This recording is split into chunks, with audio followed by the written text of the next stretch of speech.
Hello friend, তোমরা কেমন আছো? আমি মোটামুটি আছি। বাঙালি তো মুখ থেকে ভালোটা বিরায়ই না, বুঝলে? মোটামুটিটাই ঠিক আছে। তো আজকে আমরা চলে গিয়েছিলাম দুর্গাপুর ইস্কন। আমি কখনো যাইনি, এই প্রথমবার গেলাম। তবে ইস্কনটা দারুণ লাগলো। তারপর ভগবানের দর্শন পেয়ে আরও মনটা ভালো হয়ে গেল। আমরা বাসে করে গেছিলাম, প্রায় 30-35 জন ছিলাম। তো প্রথমেই তোমরা দেখতে পেলে বাসে তিলক কাটছিলাম, কারণ অনেকে তিলক কেটে এসেছিলো, তো আমরা তিলক কেটে আসিনি, তাই জন্য আমরা তিলক কেটে নিলাম। তো এই দেখো ভগবানের আরতি হচ্ছে, তো ভগবানকে দর্শন করলাম, আরতি দেখলাম, খুবই ভালো লাগলো। এই যে আমার বৃন্দারানী নাচ শুরু করে দিয়েছে, তার সঙ্গে আরও ওর সঙ্গে পুচকু ছিল। তারপর একটা লাইন দিচ্ছিল সবাই, যেখানে 100 টাকার ডালি ছিল, ভগবানকে নিজের ইচ্ছা মতো সবাই ভোগ লাগাচ্ছিল, তো আমরাও লাগাইছি। তারপর একটা স্টেজের মতো করা ছিল, যেখানে অনেক কিছু প্রোগ্রাম হচ্ছিল, কেউ গান করছিল, কেউ ভগবান সম্পর্কে কিছু বলছিল, আমাদের গ্রুপ থেকে যেমন গেছিল, কেউ নাচ করেছে আর একটা নাটক করেছে। নাটকটা খুবই সুন্দর হয়েছে, কিছুটা ক্লিপ নিয়েছি আমি। এখানে বসে বসে প্রোগ্রাম দেখছিলাম, আর পাশে প্রভুরাও বসেছিলেন।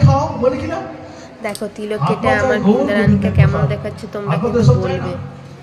ভিতরে অনেক রকমের স্টল ছিল, অনেক রকম জুয়েলারি, কোথাও চটপটি, কোথাও পাটি সাপটা, কোথাও মোমো, ধোসা, অনেক কিছু বিক্রি করছিল, যেখানে প্রভুরাই নিজেরাই বানিয়েছেন আর বিক্রি করছেন। যেটা আমরা প্রসাদ খেয়েছিলাম, তো প্রসাদের মতো দারুণ ছিল। একটা পোলাও ছিল, পনিরের সবজি ছিল, তারপর একটা পটলের তরকারি ছিল, একটা কালো জাম ছিল, ডাল ছিল, যে আমি করি নাই, তার জন্য তোমাদেরকে দেখাতে পারলাম না। এই দেখো আমাদের এখানে নাটকটা হচ্ছে, নাটকটা খুবই সুন্দর করেছিল, এত সুন্দর অ্যাক্টিং করেছে, আমার তো খুবই ভালো লেগেছে।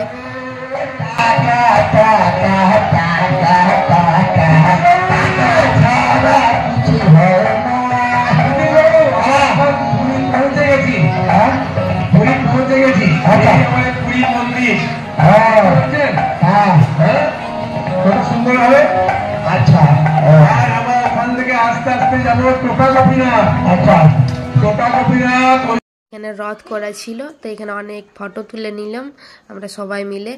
তারপর পেছনটাতে অনেক কিছু স্টল ছিল খাবারের জিনিস।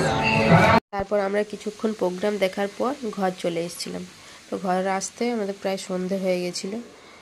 আজকের মতো বাই, টাটা, দেখা হচ্ছে পরের ভিডিওতে। হরে কৃষ্ণ।